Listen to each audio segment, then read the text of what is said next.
मुझे ना कभी कभी मीठा खाने की इतनी ज़्यादा क्रेविंग होने लगती कि समझ में नहीं आती कि क्या बनाऊं और जल्दी भी बन जाए, मुझे ज़्यादा टाइम वेस्ट भी नहीं करना है। बट समझ में ही नहीं आता है कि आखिर ऐसे क्या बनाऊं और कुछ अलग भी हो और खाने में भी बहुत टेस्टी हो। तो आज जो मैं बनाई वो बहुत ही सिंपल तरीके से बनाई और खाने में इतनी ज़्यादा यम्मी है। तो वो तो बहुत लोग ये देख के समझ भी गए होंगे, जो नहीं समझे हैं चलिए मैं आपको सारी प्रोसेस आगे बताती हूँ। मैं यहाँ पे कढ़ाई जब गर्म हो गया था तो मैं इसमें खजूर गुड़ ऐड की हूँ। आप लोग चाहो तो नॉर्मल वाली गुड़ भी यूज़ कर सकते हो, बट खजूर गुड़ से टेस्ट थोड़ा अच्छा आता है। तो हम इस खजूर गुड़ को थोड़ा सा मेल्ट करेंगे ताकि हमारा जो नारियल का बुरादा है वो इसमें बहुत अच्छे तरीके से घुल मिल जाए। तो बस इसी तरीके से आपको खजूर गुड़ को बहुत अच्छे तरीके से मेल्ट कर ले। ऐसे जो इस रेसिपी को स्टार्टिंग में ही देख के समझ गए हैं वो मुझे कमेंट करके ज़रूर बताइएगा कि ये कौन सी रेसिपी है। तो देखिए मेरा यहाँ पे ये खजूर गुड़ बहुत अच्छे तरीके से मेल्ट हो चुका है। तो अब मैं इसमें नारियल का बुरादा यूज़ की हूँ। ये एकदम बारीकी वाली है, आप चाहो तो मोटी वाली भी ले सकते हो, आपको जैसा पसंद है वैसा वाला आप इसमें नारियल का बुरादा को यूज़ कर सकते हो। तो मैं इस नारियल के बुरादे को गुड़ के साथ बहुत अच्छे तरीके से कोटेड कर ले रही हूँ ताकि यह बहुत अच्छे तरीके से पक भी जाए और मिक्स भी हो जाए। अगर आपको लगे कि गुड़ आपका थोड़ा कम हो गया है तो आप बाद में भी ऐड कर सकते हो, कोई दिक्कत नहीं है। बट मुझे लगा कि ये मेरा एकदम परफेक्टली है क्योंकि ये जब धीरे धीरे गर्म होगा तो ये हल्का हल्का मेल्ट होता है तो पता चल जाता है कि मेरी ये ठीक है ये या नहीं। तो देखिए मेरा ये बहुत अच्छे तरीके से हो चुका है। अब मैं इसे थोड़ी देर के लिए ठंडे होने के लिए छोड़ दूंगी ताकि ये बहुत अच्छे तरीके से ठंडे हो जाए और जो चीज़ मैं बना रही हूँ उसमें ये बहुत अच्छे तरीके से फिल हो जाए। तो ये मैं फिलिंग तैयार की हूँ, आप लोग चाहो तो इसमें कुछ और भी यूज़ कर सकते हो। तो जो आज मैं बना रही हूँ वो है दूध पुली या फिर दूध पिठा। अब इन दोनों में से कोई भी एक चीज़ बोल सकते हो बट दोनों नाम बोला जाता है।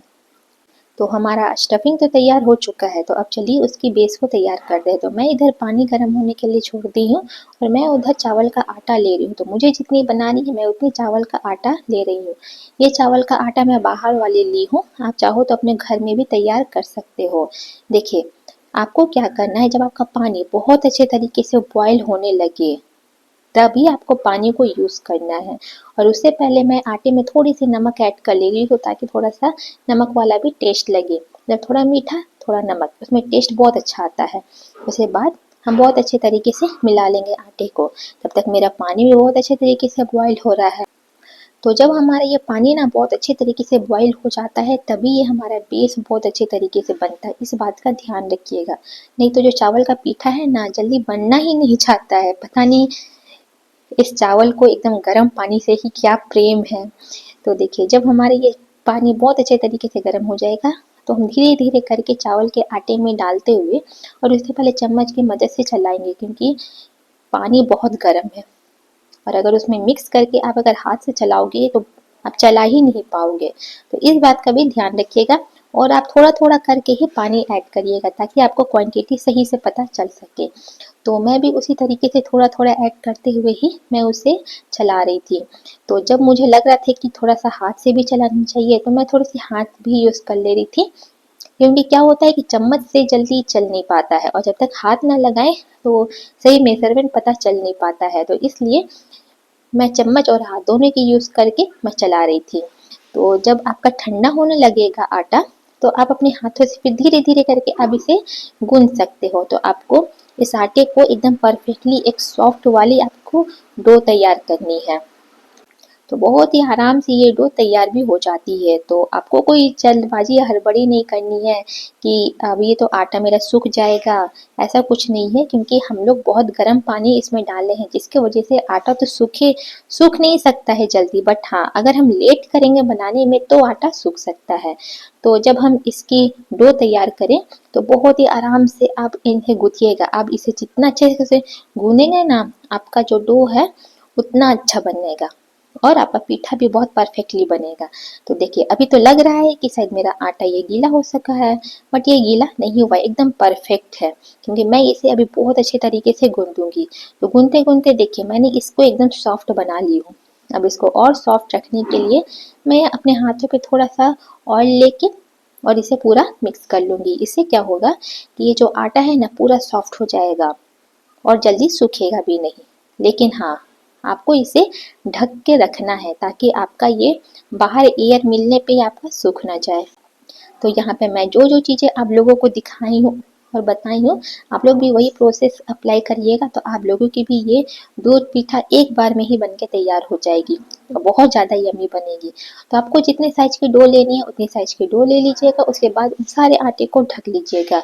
उसके बाद जिस तरीके से हम लोग आलू पराठा बनाने के लिए फिलिंग करते हैं, ठीक उसी तरीके से हमें एक गोल राउंड करनी है कटोरी शेप की और उसके अंदर उस फिलिंग को हम ऐड कर देंगे। ये बहुत आसान है, धीरे धीरे करते हुए ये राउंड की शेप में आ भी जाती है। अगर हाथ में आपका चिपके तो आप थोड़ा सा आटा भी ले सकते हैं, कोई दिक्कत नहीं है, बट मेरे हाथ में नहीं चिपक रही थी तो इसलिए मैंने अपने हाथों से ही इसे गोल कर दी। उसके बाद इस स्टफिंग को डाल के इसे बहुत अच्छे तरीके से कोट करके और इसे मैं एक राउंड वाली शेप दे दूंगी। आप चाहो तो पिठा में किसी भी शेप दे सकते हो, बट ये राउंड में ज़्यादा अच्छी लगती है जब हम लोग दूध पीठा या फिर दूध पुली बनाते हैं।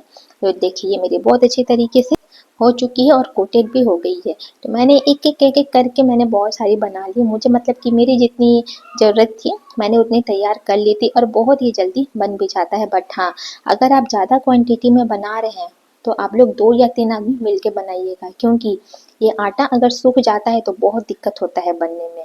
तो ये देखिए पीठा के लिए ये तो मेरा तैयार हो गया है। अब चलिए इसकी दूध की चाशनी तैयार करते हैं।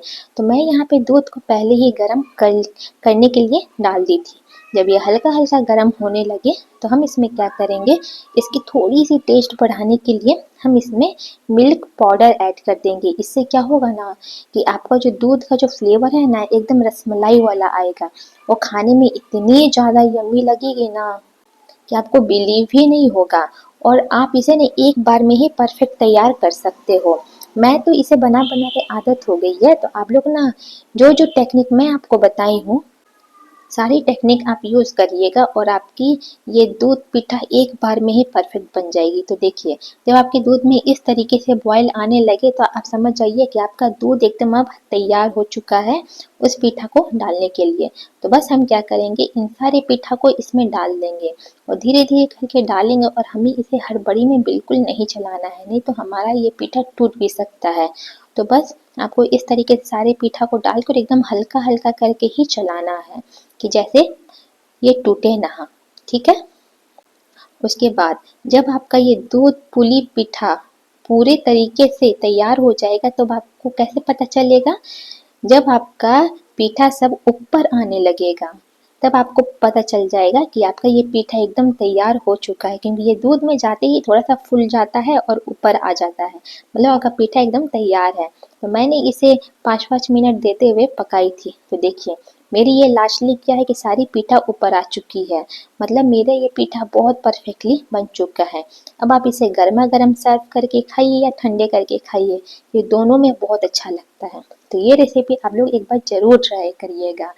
तो इस ग्रेवी को और थोड़ा सा इंटरेस्टिंग टेस्ट लाने के लिए मैं इसमें क्या कर रही हूँ, खजूर गुड़ की जो चाशनी है मैं उसे पहले ही तैयार कर ली थी और उसको हम इसमें डाल देंगे, ताकि क्या होगा कि ये जो पूरी वाली ग्रेवी है उसमें थोड़ी सी खजूर गुड़ वाली भी टेस्ट आएगी और थोड़ी सी इसकी कलर भी चेंज हो जाएगी। तो ये दिखने में पक्का एकदम परफेक्टली रसमलाई की तरह ही लगता है। तो इस तरीके से आप तैयार कर सकते हो। तो मैंने खजूर गुड़ की सिरप को इसलिए यूज़ की थी। आप लोग चाहो तो इसे नहीं भी डाल सकते हो, बट थोड़ी सी मिठास के लिए आप इसे ज़रूर ऐड करिएगा। तो ये डालने के बाद मैं इसे 2-3 मिनट के लिए ही मैं इसे गर्म करूँगी, उसके बाद मैं फ्लेम को ऑफ कर दूँगी, क्योंकि ये अब दूध पुली पीठा एकदम परफेक्टली तैयार है। तो अगर ये रेसिपी आप लोगों को अच्छी लगी हो या आप लोग बनाना चाहते हो बट नहीं बन पाती है, तो जो जो चीज़ें मैं आपको बताई हूँ वो सारी चीज़ आप अप्लाई करिएगा और देखिएगा आपकी ये पीठा एक बार में ही परफेक्ट बनेगी, ये मेरी गारंटी है। बट फिर भी ना बने तो आप लोग मुझे कमेंट करिएगा, मैं आपको सारी चीज़ें फिर से डिटेल में बता दूंगी। और ये पीठा खाने के बाद यकीन मानिए कोई और मिठाई तो खाने का मन ही नहीं करेगा।